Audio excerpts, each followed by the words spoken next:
Halo sahabat Appscape dan Apps Gizi, kembali lagi bersama saya Tessa Yolanda dalam video pembahasan soal UKOM D4 Gizi.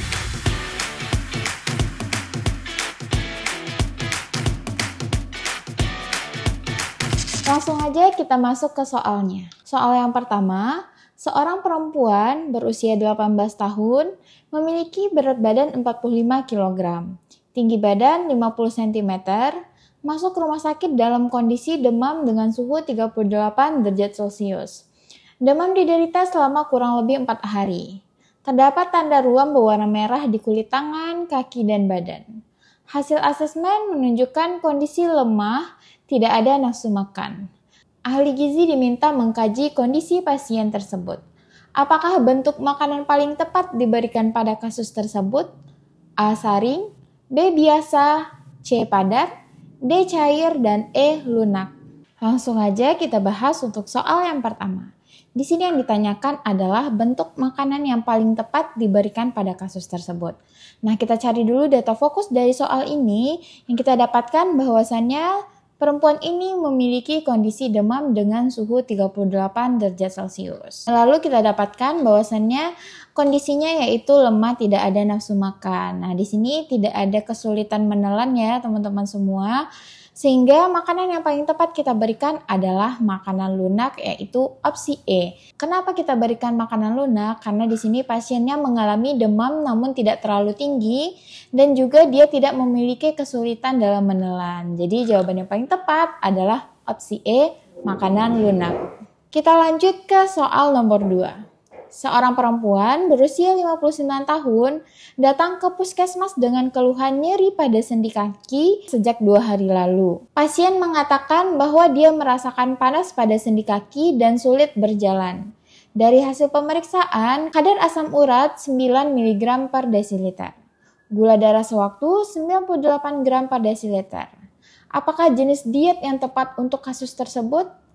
A. Tinggi energi, B. Rendah lemak, C. Rendah purin, D. Rendah garam, dan E. Tinggi protein. Langsung aja kita bahas untuk soal yang nomor 2. Di sini yang ditanyakan adalah jenis diet yang tepat. Dari kasus teman-teman semua, kita dapatkan bahwasannya pasien ini memiliki kadar asam urat 9 mg per desiliter. Nah, ini menunjukkan kadar asam uratnya tinggi ya teman-teman semua. Lalu untuk gula darah sewaktunya di sini normal ya. Sehingga karena kadar asam uratnya tinggi ini, maka jenis diet yang tepat kita berikan adalah diet rendah purin. Kenapa kita berikan diet rendah purin? Karena diet rendah purin ini adalah diet yang tepat diberikan pada pasien dengan kadar asam urat yang tinggi. Oke teman-teman semua, kita lanjut ke soal nomor 3. Seorang laki-laki berusia 60 tahun dirujuk ke poligizi dengan keluhan pusing. Hasil pemeriksaan tekanan darah 170 per 90 mm air raksa. Berat badan 78,6 kg dengan tinggi badan 164 cm. Makan 3 kali sehari dan sering makan makanan yang asin dan digoreng. Jarang berolahraga dan tidak pernah mendapatkan edukasi.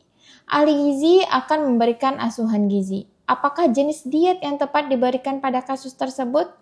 Langsung aja kita bahas untuk soal nomor 3. Di sini data fokus yang kita dapatkan bahwasannya pasien ini memiliki tekanan darah 170 per 90 mm air raksa. Nah, di sini berarti tekanan darahnya tinggi ya teman-teman semua.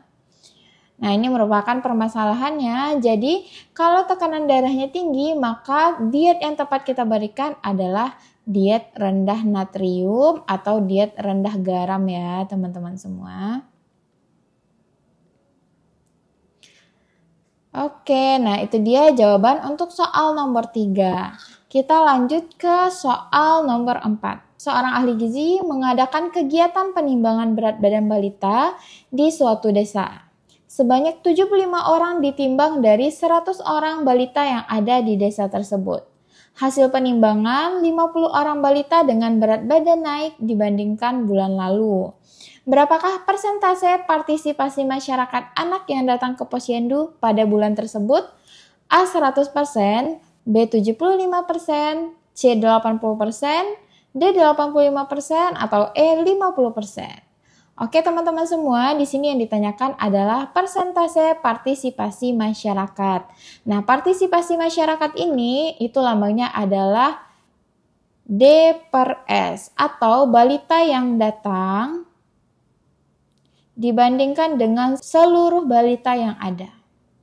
Nah, di sini kita lihat teman-teman semua, balita yang datang dan ditimbang di sini adalah 75 orang.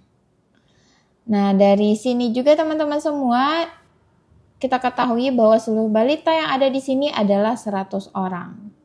Sehingga data ini kita kalikan dengan 100%, kita dapatkan hasilnya adalah 75%. Jadi jawaban yang paling tepat untuk partisipasi masyarakat adalah opsi D, 75%. Oke, kita lanjut ke soal nomor 5. Seorang ahli gizi akan melakukan penyuluhan berdasarkan masalah yang ada di wilayah kerjanya. Menunjukkan 60% bayi usia 6-11 bulan mengalami penurunan berat badan dan 10% tergolong kurus. Sebagian besar ibu berpendidikan SD dan SMP. Rata-rata bayi mengkonsumsi bubur instan dalam mangkuk kecil sebanyak 2-3 sendok makan dan susu formula sebanyak 1 botol atau 100 cc. Apakah metode penyuluhan yang sesuai dengan kondisi tersebut? Oke teman-teman semua, di sini yang ditanyakan adalah metode penyuluhan. Kita lihat dari soal teman-teman semua, bahwasannya di sini pendidikan ibunya yaitu SD dan SMP. Lalu di sini teman-teman semua juga menunjukkan bahwasannya ahli gizi ini akan melakukan penyuluhan ya teman-teman semua, karena data di sini 6-11 bulan itu 60% bayinya mengalami penurunan berat badan dan 10%-nya tergolong kurus ya teman-teman semua. Karena di sini juga kita ketahui rata-rata bayi ini mengkonsumsi bubur instan ya teman-teman semua. Nah, untuk memberikan penyuluhan yang tepat pada kasus ini, itu metodenya adalah demonstrasi ya. Kenapa demonstrasi ini? Karena demonstrasi ini kita bisa menunjukkan bagaimana cara pengolahan empati yang tepat untuk bayi ini kepada ibunya ya teman-teman semua. Nah, dari sana kita bisa menunjukkan dan bisa ditiru oleh orang tuanya tersebut teman-teman semua. Sehingga demonstrasi merupakan metode penyuluhan paling tepat untuk kasus ini. Nah, jadi jawaban untuk soal nomor 5 ini adalah opsi C, demonstrasi. Oke teman-teman semua, itu dia video pembahasan soal kita pada video kali ini. Jangan lupa untuk like, komen, dan subscribe channel YouTube EPSCAP Indonesia. Dan sampai bertemu di video selanjutnya.